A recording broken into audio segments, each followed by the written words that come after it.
Yo, what is up guys? Welcome back to the channel for a brand new League Racing highlights video. Here today for the season finale of the RaceTech Teams Championship.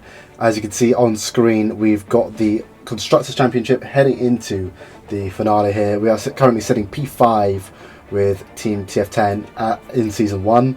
30 points ahead of Veloce Academy there and about 24 points behind TRT. So there is potential to go up or down in this championship, but we're just looking realistically to secure that P5 in the standings. But as you can see on the screen, we are already in Q3 here for our last run. Unfortunately, I don't think I recorded the rest of the qualifying. I'm not really sure why. I think maybe I had some issues. But yeah, this is all I've got for qualifying today, guys. I do apologise. I'll try and have things in order for next season.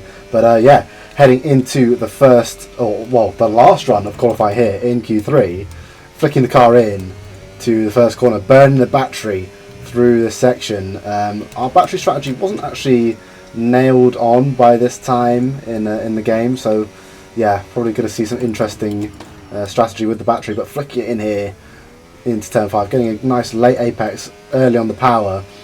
And something I didn't know about at the time either was that following the blue line down the right hand side of the track was a few hundredths faster, so yeah, kind of losing a little bit of time unnecessarily there, but flicking the car in once again to the chicane at turn 6 and 7. Unfortunately got a bit better rotation than I was expecting, clobbered the curb, lost a little bit of time to our Delta, but gained a little bit through the right hander. And heading into the last sector now, we are a tenth and a half up on Isfan Puki's provisional pole time of 1:21.1. So yeah, looking like we can pull off maybe a 9 at this stage. Flicking the car in once again, draining all of the battery down there towards the hotel section, bottoming out a little bit in the mid part of the double left-hander. Now flat through the second to last corner. One corner to go. Don't mess it up now, as we get a good traction out of the last corner. Is a 1:21.0, and it is provisional pole. Yeah. But skipping on to the end of the session, we ended up P4 on the grid, which is not too much of a surprise. 21.0, even for that time in the game, I think early October, wasn't great. We found a lot of pace in the setup after this race, which wasn't very useful for this particular championship or race, but it's nice to know that it was there at least. So yeah, we made a good step forward in terms of setup there. But anyways, focusing on the race now, as always, it seems in this championship we are going for the medium hard for this race. P4 on the grid, no point risking it on hards, and you know, getting stuck in no man's land potentially in this race. So yeah, waiting for the lights now. And there's 5 red lights. And as the lights out and away we go after a long hold there. We're going to try and slot in here between Jan Halliday and Ryan Bakar here in P5. We kind of let him go. We don't want to desync him off the track or drive through him and gain an advantage. There's a lot of controversy around that at the time when desync was quite bad in the F1 game. But yeah, burning down towards turn 5. And Ryan Bakar sends the move down the inside, kind of barges us out of the way here. And yeah, we were kind of felt a little bit hard done by there. Didn't really have much of a choice in the matter, but we're taking Jan Halliday's slipstream down towards the chicane here, turn 6, trying to go round the outside of him. And you may be able to hear in the background a lot of kerfuffle with our teammate. He's accidentally started on softs. So his race is basically over before it's even begun, and we're trying to get to this long left-hander at the start of sector 3 ahead of Ryan Bakar. He gets the better of us on the inside there. It's really difficult to try and go around the outside of that corner, but we're going to burn the battery once again. We are not giving this up easily. Round the outside, heading into the hotel section, we barge our way through here.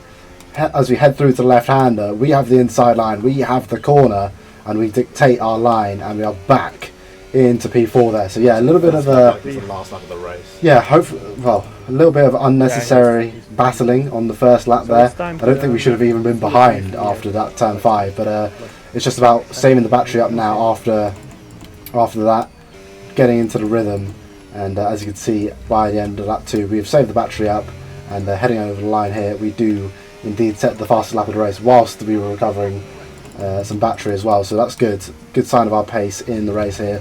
Obviously we're not pushing flat out yet.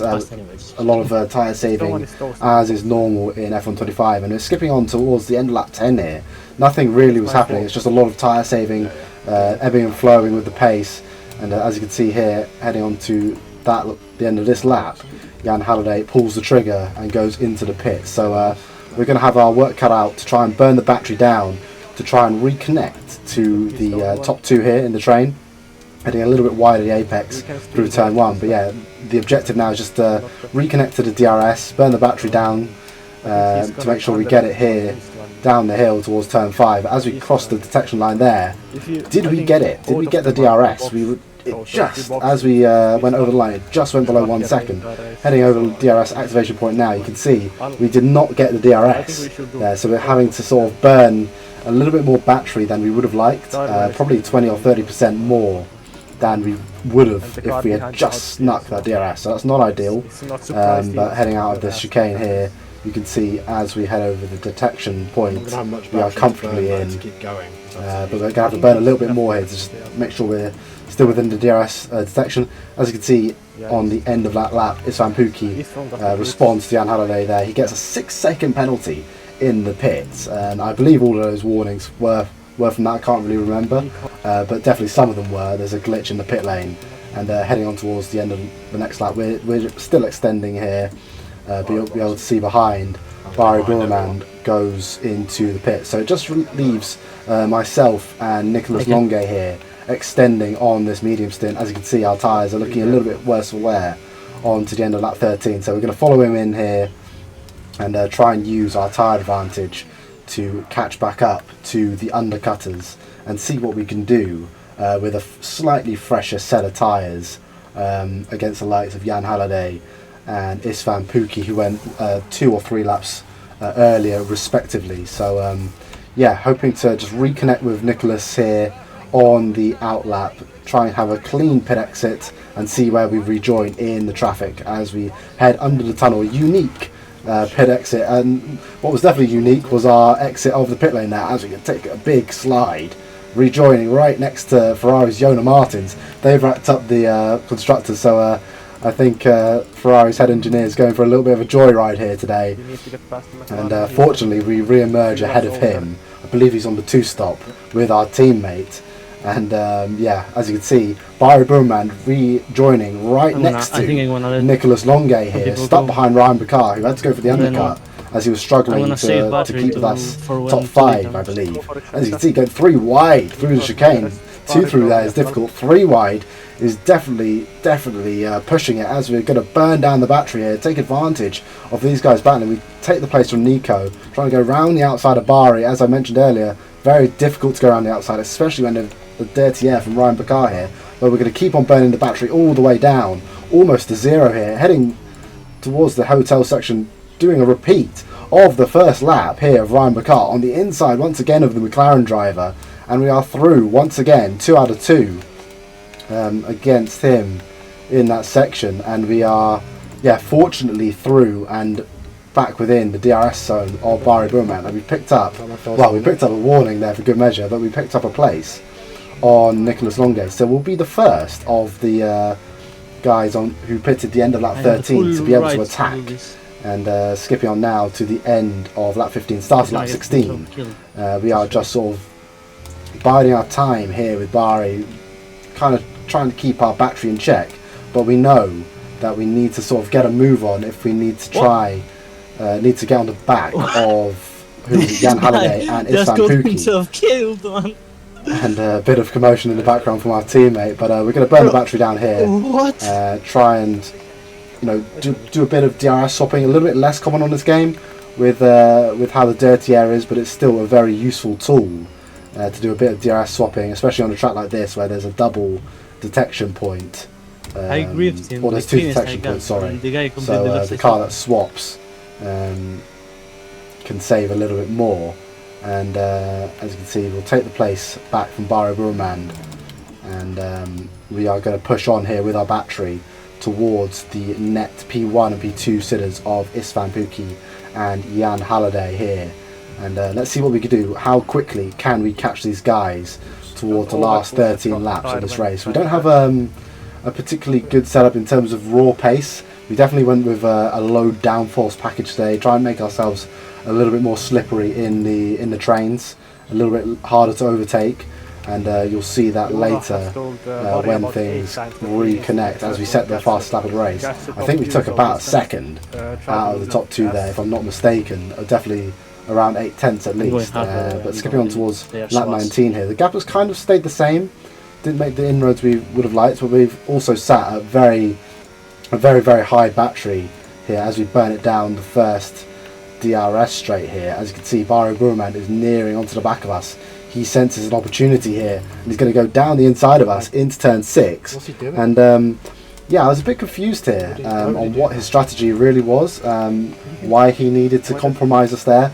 We would have lost a few tenths to the likes of Jan Halliday for no good reason. He goes on the outside of us to take the position. We were going to let him go anyway on this next straight, but unfortunately we lost a few tenths as a result of that.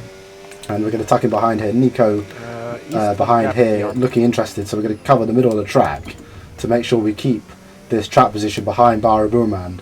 And we're going to try and go on the attack once again to try and be the first car to arrive at Jan Halliday here, so we have an easy time to try and get past him in the DRS. If not, it is going to be very complicated once everyone's in the train again to try and make that move. So it is race critical here if we can go for the win to try and arrive to the back of these guys first. So yeah, we're going to see whether we can do that, but Nicolas Longuet here, running a little bit more downforce, able to stick really close through those first few corners, is pressuring us down towards turn 5 there, showed the nose, and we're going to try our best to defend from here. And as we believe we're safe here, but he's still going to burn the battery down, so we're going to have to respond here. We're going to cover a little bit of the inside. He feints towards the inside, but he doesn't go for it. And as you can see, the gap to Jan Halliday is now 2.1. So this is it. We need to get past Baro Burman now if we're going to be the first car to get to these top 2. And we're going to burn the battery down. He's going to cover the inside. We're going to go around the outside once again, but nothing doing there. And because of that slight compromised line we had to take through that chicane, I think that is basically what cost us there. And yeah, skipping on to the next lap, we are in the DRS zone of Jan Halliday, and we are not going to be the first car to attack. So yeah, we're going to have to try and burn the battery down a little bit here, try and get within range of these 2, and see if we can go for a move with Bari. But it's going to be very difficult. We're not really like right pushing the back of Bari and Jan. So yeah, as you can see, we don't get good traction out of there. Jan's going to let Bari go to try and help his race along. I think he's struggling for some reason after going early, but he's going to cover us off there well. And yeah, we do have a 3-lap advantage. Unfortunately, he has the DRS and slipstream advantage on us as well. So we are a little bit of a stalemate here, heading on to the end of lap 25.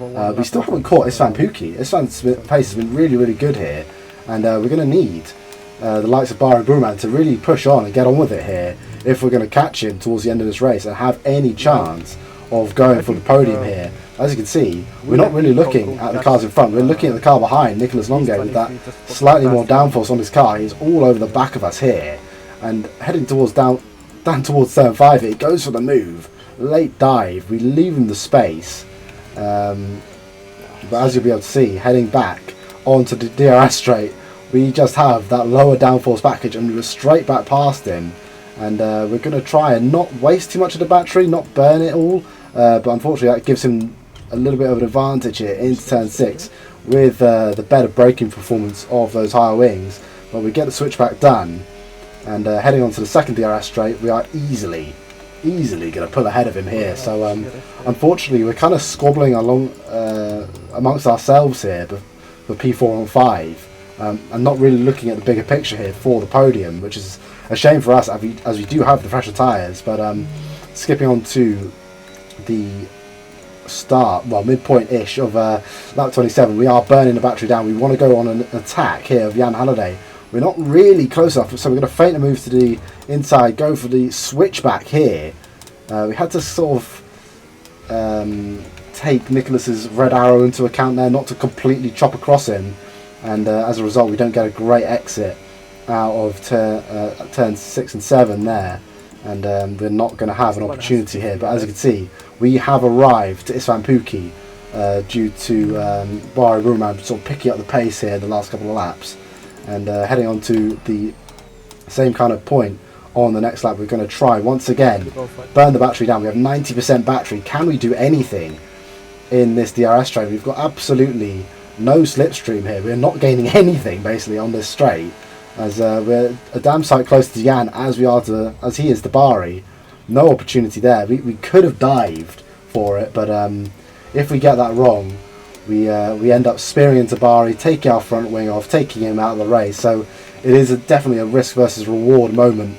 Maybe we should have been braver on the brakes, trusted our ability there, but yeah, one wrong move and it is sending us out of the race. And we do have a championship, constructors championship to worry about here with the likes of VA. If we take ourselves out of the race, there is potential we could lose that P5 spot. Not that I care too much for P5 in the championship, but it is just an extra little thought to think about with our teammate down and out here in this race with a compromised strategy. But here we are, last lap of the race, last lap of the championship. Can we do anything about the cars in front?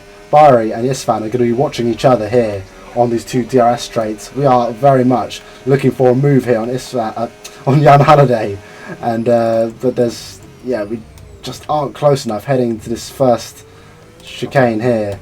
Can we get a good exit against Jan? We get a similar exit. The gap is kind of similar as we headed into the chicane, and that moment where we caught the back of Jan with Bahri has decided this race. Bahri is battling for the win with Istvan here, going around the outside of the long left-hander. He holds him to the lead. What could have been if we had just arrived first? Could we have been the one fighting for the lead here? I think that's what has costed us this race here. Potential podium, potential win gone. We're just all over the back here of Jan Halliday, trying to force a move into these last couple of corners, but it's not looking likely. Heading around the last corner, it is going to be P4 on the road and P3 after Istvan's penalty. I believe he would have got that removed with the pit lane glitch. So yeah, a tough end to the championship here. I believe, I don't have the exact points, so this could be wrong, because it was super close between myself, Istvan and Jan for P2 in the championship. I believe we got P2, but whether we got P3, P4, it doesn't really matter. We don't have any extra, there's no reward for P2, 3 or 4, so we don't really care too much, honestly. So GG's to those guys, no matter where we finished in the end, in which order. They did a great championship, but no more than Bahri Burman to win the championship along with Ferrari in the constructors. We secured P5, but obviously nowhere near where we want to be.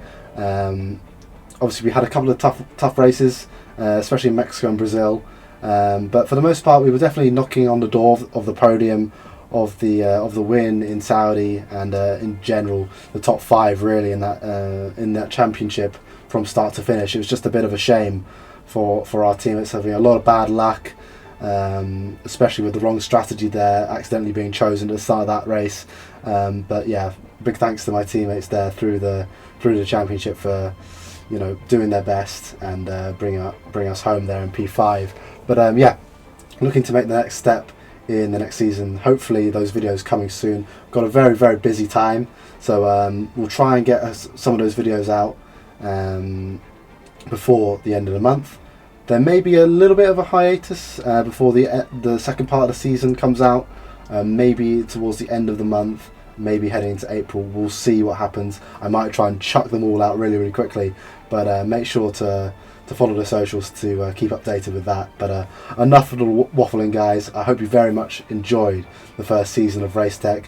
A better season coming in season 2, without spoiling too much. But yeah, hope you guys enjoyed, and I'll see you next time. Peace.